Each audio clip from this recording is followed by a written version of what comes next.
Hi, welcome to my Monday magic. இந்த மாதிரி ஆக்டிவாக எனர்ஜெட்டிக்காக இருக்கணும்னா நல்லா சாப்பிடணும்.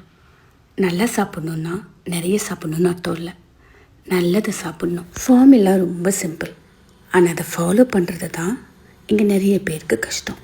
இல்லை நான் ஃபாலோ பண்ண போகிறேன். இன்னும் 15 டேஸில் 2026 புது வருஷத்தில் நான் புதுசாக மாறப்போகிறேன்.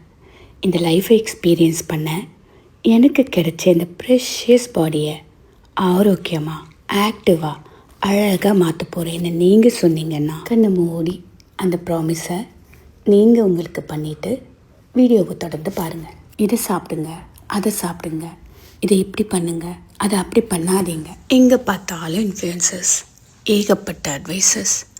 இதில் யார் சொல்கிறத கேட்கணும்? நம்ம பாடி சொல்கிறத மட்டும்தான் கேட்கணும். ஏன்னா இங்கே everybody is different, because every body is different. But எல்லா பாடிக்கும் ஒரு பேலன்ஸ் மீல் தேவை. ஸ்டெபிலைஸ் பண்ண ப்ரோட்டீன், காம் பண்ண குட் ஃபேட், ஃபியூவல் பண்ண கார்ப்ஸ் அண்ட் ரெகுலேட் பண்ண ஃபைபர். பேலன்ஸ் மீல் தான் சாப்பிட்றேன்னு சொல்லிட்டு அளவுக்கு அதிகமாகலாம் சாப்பிடக்கூடாது.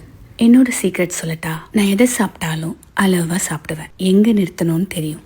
அண்ட் சாப்பிட்றத நல்லா சூ பண்ணி மைண்ட்ஃபுல்லாக என்ஜாய் பண்ணி சாப்பிடுவேன். நம்ம டிவி பார்த்துக்கிட்டோ இல்லை ஃபோன் பேசிக்கிட்டோ அவசரமாக அந்த சாப்பாட்டை முழுங்கும்போது நாம் மவுத்தில் பண்ணாமல் விட்ட அந்த டைஜஷனை ஸ்டொமக் சேர்த்து பண்ணும்போது ஸ்டொமக் ஆசிட் ஓவர் டைம் பார்க்கும். நம்ம பாடி ரிப்பேர் பண்ண தேவையான எல்லா எனர்ஜியும் டைஜஷனுக்கே போகும். Energy crash, bloating, acidity, cravings, weight gain, இது எல்லாத்தையுமே சாப்பாட்டை நல்லா மென்று சாப்பிட்ற ஒரே ஒரு பழக்கத்தால் மாற்ற முடியும். ஆரோக்கியமான ஒரு பேலன்ஸ் மீல், நல்லா சூ பண்ணி சாப்பிட்றதுனால ஒரு ஹாப்பி கட், இது ரெண்டு மட்டும் இருந்தால் போதும். ஹெல்த்தி ஆயிடலான்னு நினச்சிங்கன்னா ஆசை தோசை. ஒரு ஷோ ஸ்டாப்பர் இருக்கார், எல்லாம் இருந்தும் அவர் மட்டும் இல்லாட்டி எதுவுமே இல்லாத மாதிரி தான்.